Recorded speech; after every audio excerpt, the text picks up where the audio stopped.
Você já percebeu como todo mundo está correndo? Olha ao redor. Todos ocupados, atarefados, exaustos, mas indo para lugar nenhum. A gente confundiu movimento com direção, agitação com propósito. E ninguém tem coragem de parar e perguntar: para onde diabos eu tô indo com tanta pressa? Tem dois caras que entenderam isso séculos atrás. Jung, o psicólogo que mexeu nas profundezas da mente humana. E Maquiavel, aquele italiano frio que observava príncipes caírem e se levantarem. Eles nunca se encontraram, mas descobriram a mesma verdade brutal. Quem age o tempo todo perde. Quem se segura, escolhe o momento certo. Esse domina. Mas calma, não é preguiça. Não é ficar parado esperando o milagre cair do céu. É outra coisa. Algo que nossa geração esqueceu completamente. Você já viu aqueles filmes de samurai? O cara fica parado, respirando, observando, e quando move a espada, um movimento só acabou. Decisivo. Mortal. Enquanto isso, você está respondendo o e-mail às 3 da manhã, aceitando o convite que não quer ir, dizendo sim para projeto que não te leva a lugar nenhum. Sua energia despejada no ralo. Sua atenção fragmentada em 1000 pedaços. E aí você se pergunta por que não sai do lugar. Jung chamava isso de viver inconsciente. Maquiavel chamava de ser peão no jogo dos outros. Eu chamo de desperdiçar sua única vida reagindo ao mundo ao invés de criá-lo. Acorda cedo, treina, trabalha, responde mensagens, curso online, networking, podcast no trânsito, livro antes de dormir. Você conhece essa rotina, né? Parece produtividade, parece evolução. Mas olha bem, você está mudando alguma coisa de verdade ou só ocupando o tempo para não sentir o vazio? A gente virou viciado em estar ocupado, porque parar dói. Parar significa encarar aquela pergunta incômoda. Será que tudo isso importa? Então a gente enche a agenda, aceita mais uma reunião,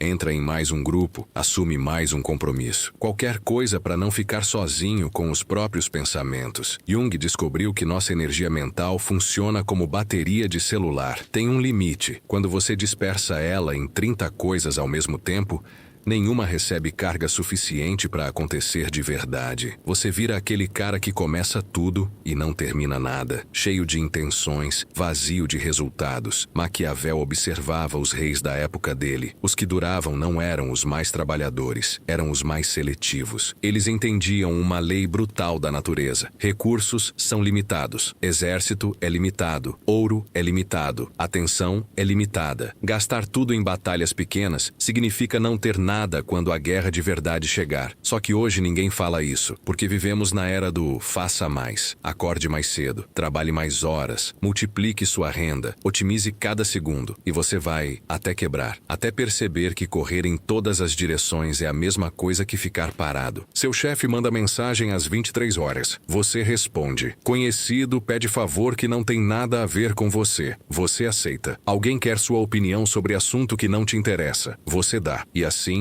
pedaço por pedaço, sua vida deixa de ser sua. Tem gente que constrói o dia inteiro em cima das emergências dos outros. Vive apagando incêndio que nem era para estar lá em primeiro lugar. E sabe o pior? Acha que isso é ser prestativo, ser bom, ser confiável. Mas na real, é só ser capacho. Jung falava que a maioria das pessoas não vive, reage. Passa a existência respondendo a estímulos externos como cachorro respondendo à campainha. Toca, late. Toca, late. Onde está você nessa equação? Onde está sua vontade, seu rumo, sua escolha? Maquiavel via isso nos palácios. Príncipes fracos eram aqueles que respondiam a cada provocação. Alguém insultava, eles declaravam guerra. Alguém pedia aliança, eles aceitavam sem pensar. Viviam na defensiva, sempre reagindo, nunca criando. E adivinha, todos eles caíram. Os fortes faziam diferente. Ignoravam insultos pequenos, deixavam pedidos sem resposta, criavam tensão, mistério, dúvida, porque entendiam. Quem controla quando age, controla o jogo inteiro. Olha a tua vida agora. Quantas das coisas que você fez hoje foram escolhas tuas de verdade? Quantas foram só reações automáticas ao que o mundo jogou na tua frente? Você conhece aquela sensação de ansiedade quando não tá fazendo nada? Aquele aperto no peito? Aquela voz dizendo, você devia estar produzindo? Pois é, fomos treinados para ter medo do vazio. Mas é justamente ali, naquele espaço sem barulho, que as coisas reais acontecem. Jung descobriu descobriu algo que assusta. As melhores decisões não vêm do pensamento consciente, vêm de um lugar mais fundo, um lugar que só abre quando você para de forçar. Ele chamava isso de inconsciente. Eu chamo de sabedoria que você não sabia que tinha. Pensa nos momentos em que você teve suas melhores ideias. Aposto que não foi na frente do computador se esforçando, foi no banho, ou caminhando sem rumo, ou acordando de madrugada. Sua mente precisava de espaço para processar, conectar pontos, revelar o que já estava lá. Maquiavel entendia isso de outro jeito. Ele via que os líderes inteligentes tinham períodos de reclusão, não porque eram preguiçosos, mas porque observação exige distância. Você não consegue ler o jogo quando está no meio da confusão. Precisa subir, olhar de cima, ver os padrões. Mas hoje em dia, glorificamos quem está sempre disponível, sempre online, sempre ativo. Como se parar fosse fracasso, como se refletir fosse perda de tempo. E aí criamos uma geração inteira de gente ocupada, mas perdida. Quietude não é ausência de ação, é preparação, é carregar a arma antes de atirar. Você já reparou como as coisas que todo mundo tem perdem o valor? Aquele app que está no celular de todo mundo, aquela música que toca em todo lugar, aquele conselho que qualquer um dá. Abundância gera desprezo. Sempre foi assim. Jung percebeu isso na psique humana. Quando você se torna disponível demais, quando entrega tudo de primeira, as pessoas param de te valorizar. Não é maldade, é instinto. A gente só valoriza o que é raro, o que exige esforço para conseguir. Pensa naquele amigo que responde na hora, sempre disponível, sempre dizendo sim. Você respeita ele ou usa ele? Agora pensa naquela pessoa que demora para responder, que escolhe quando aparecer, que não tá sempre ali. Quando ela fala, você escuta diferente, né? Maquiavel ensinava aos príncipes: nunca revele tudo, nunca mostre todas as cartas. Mantenha mistério, porque o desconhecido gera respeito, o previsível gera tédio, e quem é previsível vira ferramenta nas mãos de quem sabe jogar. Não é manipulação, é reconhecer a realidade. Seu tempo tem valor, sua atenção tem valor, sua presença tem valor, mas só se você tratar como valioso. Se você dá de graça, as pessoas tratam como lixo. Então para de responder tudo imediatamente, para de aceitar todo convite, para de dar sua opinião quando ninguém pediu. Deixa as pessoas esperarem, deixa elas se perguntarem onde você tá, o que você tá pensando. Você pode ter a melhor ideia do mundo, o plano perfeito, a estratégia matadora, mas se executar no momento errado, não serve para nada. E ninguém ensina isso. Todo mundo fala de esforço, disciplina, consistência. Ninguém fala de timing. Maquiavel via isso acontecer direto. Governantes com recursos, exércitos, planos brilhantes, que perdiam tudo porque agiram cedo demais ou tarde demais. O momento certo não é questão de sorte, é questão de leitura, de sentir quando as condições estão maduras. Tem gente que age rápido demais, ansioso, desesperado por resultado, atropela o processo, planta a semente e quer colher no dia seguinte. Resultado? Fruto podre, esforço desperdiçado, frustração. Outros esperam demais. Ficam analisando, planejando, esperando o momento perfeito que nunca chega. Quando finalmente decidem agir, a janela já fechou. Oportunidade morreu. Alguém mais ágil já pegou. Jung falava de algo parecido. Ele dizia que transformação real exige maturação. Você não pode forçar. Tem processos internos que precisam acontecer no tempo deles. Apressar é abortar. Atrasar é perder. A verdade? Timing é sentir. É desenvolver aquela intuição que sabe quando apertar e quando soltar. Quando atacar e quando recuar. Quando falar e quando calar. Essa habilidade não vem de livro. Vem de observação, de paciência disciplinada, de estar presente, atento, sentindo o ritmo das coisas. Você não aprende isso correndo feito louco. Aprende na quietude estratégica. Imagina um lutador que soca o ar o dia inteiro, treina sem parar, se movimenta sem estratégia, gasta toda a energia antes da luta começar. Quando entra no ringue de verdade, cai no primeiro round. Porque poder sem direção é só desperdício. Jung entendia que a energia psíquica funciona igual. Você tem um tanque limitado, pode desperdiçar em ansiedade, preocupação, tarefas inúteis, ou pode guardar para quando realmente importa. A diferença entre quem transforma a vida e quem só sobrevive tá aí. Maquiavel viu a mesma coisa nos campos de batalha. dia. Exércitos que marchavam sem parar chegavam exaustos para o combate decisivo. Perdiam não porque eram fracos, mas porque já tinham gasto tudo no caminho. Os generais espertos conservavam força, escolhiam as batalhas, lutavam menos, mas venciam mais. Só que nossa cultura te ensina o oposto. Te dizem para dar 110% em tudo, ser apaixonado por cada projeto, tratar toda tarefa como prioridade máxima. Resultado, você vira pilha usada antes dos 40. Tem uma diferença brutal entre estar ocupado e estar produtivo. Ocupado é responder 50 e-mails. Produtivo é enviar um que muda tudo. Ocupado é ir em 5 reuniões. Produtivo é ter uma conversa que resolve o problema de vez. Quando você aprende a conservar, algo muda. Você não se esgota mais em coisas pequenas. Guarda força para o que transforma. E aí, quando age, o impacto é devastador. Tem uma epidemia invisível acontecendo. Chama-se urgência crônica. Todo mundo vivendo como se o mundo fosse acabar amanhã. Como se cada mensagem não respondida fosse catástrofe. Como se cada oportunidade perdida fosse o fim. Mas pensa comigo, quantas das coisas que pareciam urgentes semana passada ainda importam hoje? Aquele prazo que parecia vida ou morte. Aquela discussão que te tirou o sono. Aquele problema que consumiu teu dia. Onde está tudo isso agora? Jung dizia que a maioria das pessoas vive no que ele chamava de identificação com o ego. O ego adora drama. Adora sentir que tudo é urgente, que tudo depende de você, que o mundo gira ao seu redor. Mas é mentira. É só barulho. Maquiavel observava que príncipes dominados pela urgência eram facilmente manipulados. Bastava criar uma crise artificial e eles reagiam. Gastavam recursos, tomavam decisões ruins, revelavam fraquezas. Enquanto isso, os astutos criavam urgência nos outros e mantinham calma em si mesmos. Você precisa quebrar esse vício. Precisa começar a separar o que é realmente urgente do que é só ruído disfarçado. E a verdade dura: 90% das coisas que parecem urgentes podem esperar, ou nem precisam acontecer. Quando você reconstrói essa relação, quando deixa de ser escravo da urgência e vira mestre do seu tempo, o mundo começa a se mover no seu ritmo, não vice-versa. Tem um tipo de poder que ninguém consegue tirar de você. Não vem de cargo, dinheiro, influência. Vem de dentro, da capacidade de manter controle quando tudo ao redor vira caos, de agir com precisão quando outros agem por desespero. Jung chamava isso de individuação, tornar-se quem você realmente é, não quem o mundo quer que você seja. Significa deixar de reagir e começar a criar, deixar de ser peça no jogo dos outros e virar jogador no seu próprio. Maquiavel via isso nos raros líderes que atravessavam décadas no poder. Não eram os mais fortes fisicamente, não eram os mais ricos, eram os que tinham virtude, aquela combinação de visão clara, timing perfeito e execução implacável. Sabiam quando recuar e quando avançar, quando falar e quando deixar o silêncio falar por eles. Quando você domina a arte de fazer menos com intenção absoluta, algo fundamental muda. As pessoas começam a te procurar ao invés de você correr atrás delas. Oportunidades aparecem porque você criou espaço para elas entrarem. Sua palavra tem peso porque você não desperdiça ela em qualquer conversa. Você não precisa mais provar nada, não precisa estar em todo lugar, não precisa reagir a cada provocação, porque você sabe algo que os outros não sabem. Verdadeiro domínio não é sobre controlar tudo, é sobre escolher o que controlar. E quando você escolhe com sabedoria, quando age só nos momentos que transformam tudo, você deixa de ser mais um na multidão correndo em círculos e se torna imparável.